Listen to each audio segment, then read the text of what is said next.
안녕하세요, 여러분. 오늘은 우리가 매일 접하는 뉴스와 미디어가 어떻게 우리의 세계관에 영향을 미치는지에 대해 이야기해 보려고 합니다. 라디오를 틀거나 TV를 켜고 소셜 미디어를 스크롤하는 순간부터 우리는 수많은 비극적인 소식들로 가득 차게 됩니다. 팬데믹, 거리에서 일어나는 폭력, 국가 간의 갈등, 그리고 급변하는 기후변화까지 이런 정보에 깊이 몰입하다 보면 세상이 정말 끔찍한 곳으로 느껴지게 됩니다. 물론 뉴스에 나오는 사건들이 모두 중요하지 않다는 것은 아닙니다. 그리고 끔찍한 일들이 벌어지고 있다는 사실을 부정해서도 안 됩니다. 때로는 미디어가 우리에게 유익한 정보를 제공해주기도 하고 우리 스스로와 다른 사람들을 위한 행동을 촉구하는 동기를 부여하기도 합니다. 하지만 문제는 우리가 이런 정보에 과도하게 노출되었을 때 더 큰 해를 끼칠 수 있다는 점입니다. 여러 연구에 따르면 반복되는 부정적인 뉴스는 우리가 세상을 안전하지 않다고 느끼게 만듭니다. 또한 잘못된 정보나 가짜 뉴스는 불필요한 혼란, 공포, 그리고 패닉을 초래할 수 있습니다. 안타깝게도 우리는 전례 없는 양의 부정적인 소식을 접할 수 있는 시대에 살고 있습니다.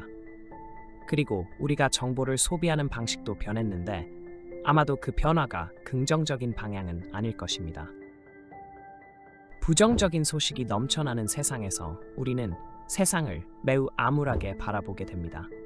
그렇기 때문에 이번 영상에서는 왜 세상이 우리가 생각하는 것만큼 나쁘지 않을 수도 있지만 동시에 정말로 그렇기도 한 이유에 대해 알아보겠습니다.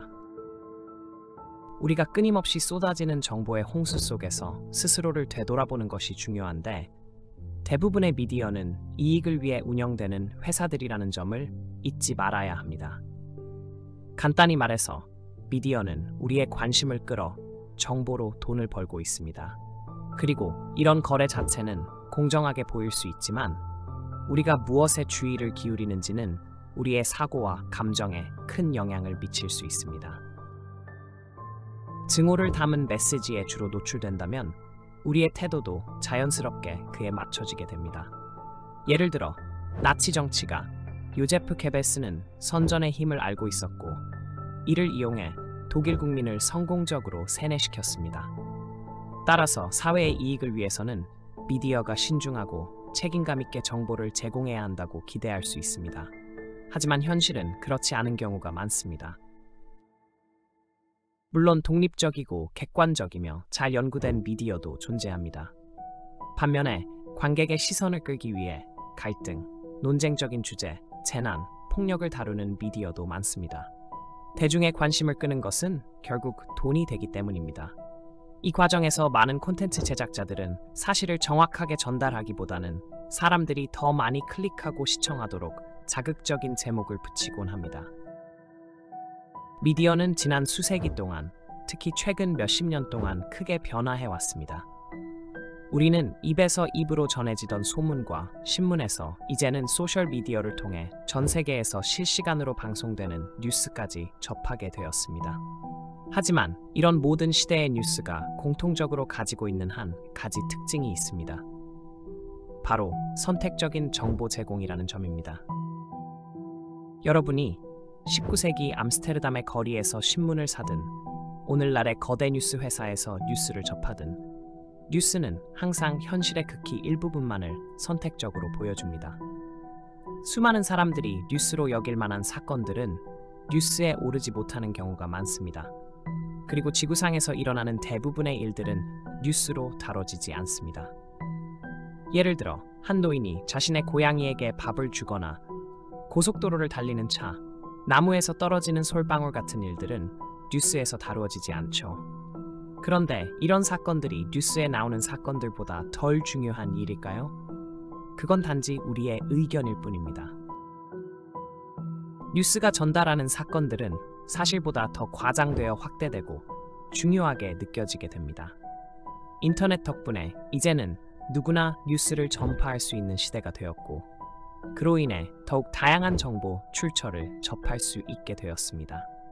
하지만 동시에 잘못된 정보나 왜곡된 정보가 넘쳐나고 알고리즘이 우리의 시청 기록을 기반으로 비슷한 콘텐츠만을 추천하게 되면서 우리는 더 좁은 시야에 갇히게 됩니다. 사회과학자들은 동기적 추론이라는 현상을 정의했습니다.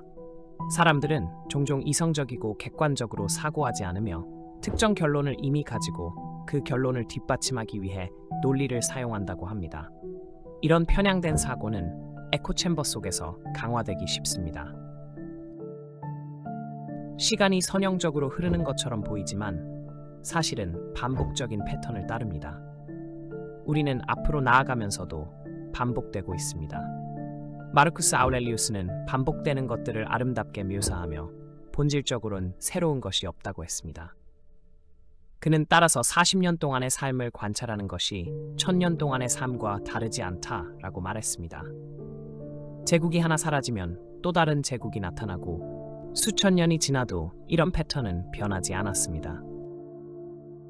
현대 철학자 헨리 데이비드 소로는 대부분의 소통에 대해 비판적인 시각을 가지고 있었습니다. 그는 한두 통 이상의 가치 있는 편지를 받아본 적이 없다고 말하며 신문에 나오는 소식을 가십으로 간주했습니다. 그는 우리가 읽는 대부분의 소식은 반복적이며 본질적으로 새로운 것이 없다고 주장했습니다. 이런 반복적인 패턴은 끊임없이 우리의 마음에 두려움을 심어주는 방법으로 이용되기도 합니다. 물론 언젠가 3차 세계대전이 일어날 가능성은 존재하지만 이에 대한 불안과 추측 속에서 사는 것은 아무런 도움이 되지 않습니다. 멀리서 보면 이런 소문은 단순히 주목을 끌고 돈을 벌기 위한 두려움 조장일 뿐이며 이것 또한 오랜 시간 반복되어 온 패턴 중 하나입니다. 세상이 우리가 생각하는 만큼 끔찍할까요? 그것은 우리가 어떻게 바라보느냐에 따라 달라집니다. 세상을 바라보는 것과 실제로 일어나는 것 사이에는 차이가 존재합니다. 우리는 한정된 감각과 이해력으로 인해 실제로 어떤 일이 일어나는지 완전히 알 수는 없지만 그럼에도 불구하고 현실과 일치하는 명확한 시야를 가질 수 있습니다. 명확한 시야를 가진 사람은 미디어의 정보 흐름을 완전히 부정하지 않지만 그 정보가 왜곡될 수 있음을 인지하고 대부분의 정보가 큰 의미가 없다는 것을 압니다.